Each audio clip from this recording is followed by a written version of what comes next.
not have everything, but what I have I'll share with you. 'Cause what real love would ask of me is that I show real love to you. Sometimes the greatest gift that someone can receive is to know they're not alone in the greatest need. Yeah. This is our mission if we're up to the test. It's not impossible, it takes our best. Show up, give love away.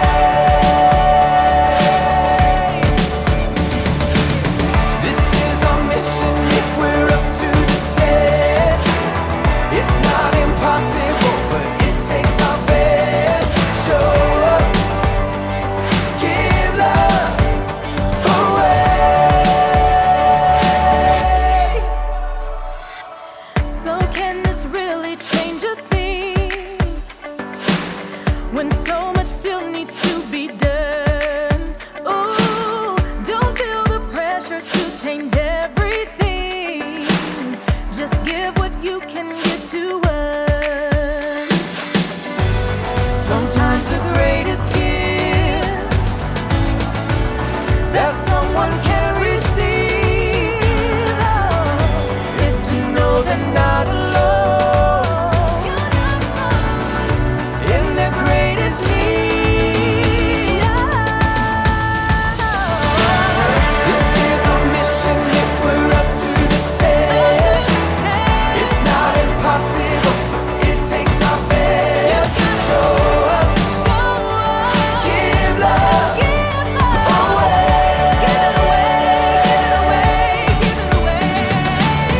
This is our mission if we're up to the test. It's not impossible, but it takes our best. Show up, give love away. This is our mission if we're up to the test. It's not impossible, it takes our best. Show up, give love away.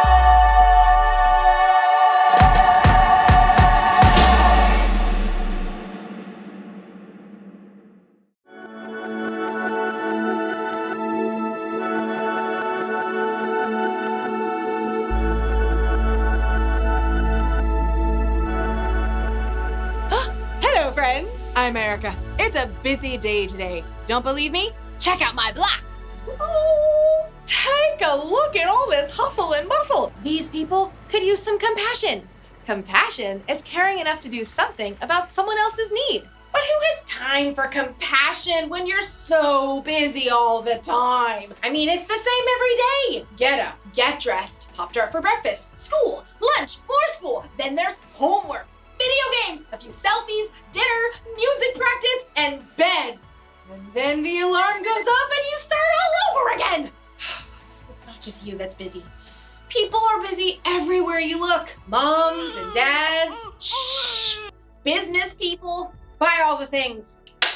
Servers, you have the iced tea with no lemon. You have the lemonade with no ice. You have a cup of ice with no tea and a slice of lemon, right? It can seem like there's not enough time to show compassion. But as you'll see with Jesus in today's story, sometimes you have to make time. Pop-Tart me. Yeah. See you in a few. The Bible. It's 66 books of history, stories, letters, and poetry that fit together to form God's one big story. The epic adventure of how He created us and loves us so much that He made a way to rescue us. As we travel through the Bible, from Genesis to Revelation, we discover people who met God and found their lives changed forever. Now, for an amazing story, inspired by the book of Mark, chapter 10, verses 46 through 52. Jesus spent time with people of every kind from every background. He answered trick challenges from important religious leaders and sincere questions from rich men. Sell everything you have. Give the money to those who are poor, then come follow me. Jesus didn't hesitate to welcome kids. Let the little children come to me. He was endlessly patient with his own friends when they argued about who should be first. The Son of Man did not come to be served. Instead, he came to serve others. Even as Jesus made his last journey to Jerusalem, he didn't let what was ahead distract him from the people he met along the way. Hey Jesus, this crowd we picked up in Jericho is really slowing us down. Want to pick up the pace? But Jesus didn't try to shake off the crowds that followed him. It's Jesus. Jesus. A short way ahead, a man named Bartimaeus sat by the road on a torn and dusty mat. He stretched out his arms desperately, hoping someone would drop a few coins in his empty hand. Please, help me. Bartimaeus was blind. There was no work he could do to earn money, so he depended on the kindness of strangers passing by. The crowd quickly surrounded him. He's right there! It's him. I see Jesus. I swear I see him over there. Jesus? Bartimaeus had heard of Jesus. He'd heard stories of sick people who'd been healed by Jesus, and in his heart, he believed they were true. Jesus! Bartimaeus knew he couldn't let this chance slip away. Jesus! Son of David! Have mercy on me! Shh! Be quiet! Jesus probably doesn't have any time for you. Of David! Have mercy on me! Let it go! Jesus! Through all the noise and clamor, Jesus heard Bartimaeus' plea. It would have been easy to keep walking, to push on towards Jerusalem, but instead, Jesus stopped. Call for him. What's happening? Cheer up! On your feet! Bless your heart, Jesus is actually calling for you. Me?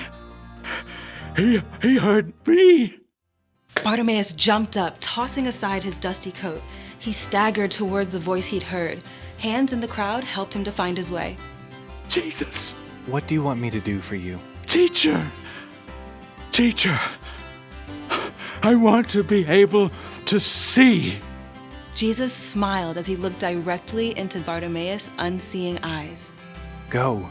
Your faith has healed you. Bartimaeus blinked and blinked again. Bright colors and shapes flashed before his eyes, vivid and breathtaking. My eyes!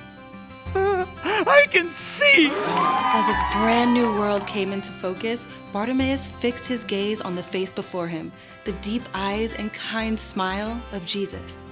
Thank you, Jesus! Thank you! Jesus nodded, then turned again towards Jerusalem.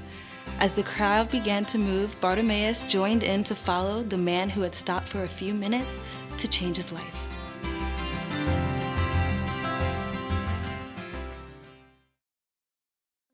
Jesus was very busy. He was busy teaching people and performing miracles. Crowds of people followed him wherever he went. So when a blind man named Bartimaeus cried out to Jesus, people told him to stop. Jesus doesn't have time to help. Somehow, through the noise of the crowd, Jesus heard Bartimaeus and made time to heal him. That means, if we're followers of Jesus, sometimes we need to make time to help others. After all, there are a lot of people on our block who need help. There are people who need understanding. There are people who need space. But how can we help others when we're so busy all the time? Well, sometimes it means giving up what you want to do so you can do what someone else needs. There are only so many hours in the day. We should use at least some of that time showing compassion to the people around us who need it. That's the one thing to remember today. Make time to help others. You may not be able to help everyone, but if one person makes time to help another person, then pretty soon there's a chain reaction of compassion. And Pop-Tarts always help. You get a Pop-Tart, and you get a Pop-Tart, and you get a Pop-Tart, and you get a Pop-Tart. Ooh, and let's not forget, you too get Pop-Tarts. See you around.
Yes!